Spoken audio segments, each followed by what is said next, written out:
বলতে পারেন মহিলারা জাহান্নামে বেশি যাবে কেন? ওদের বদনাম বেশি।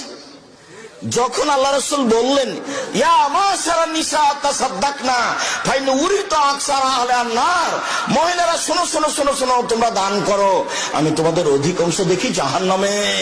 জাহান্নাম বলতে নারী আর নারী, জাহান্নাম বলতে নারী আর নারী, আমি তোমাদের অধিকাংশ দেখি জাহান্নামে নারী, তোমরা দান করে বাঁচো।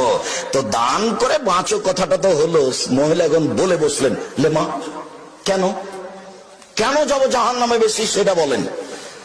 তখন আল্লাহ রাসূল বলছেন তুকসিরুল্লাহ, তোমরা মানুষের বদনাম করো, মানুষকে অভিশাপ করো, এই সেই কথা বলো, এই কারণে জাহান্নামে যেতে হবে। এক।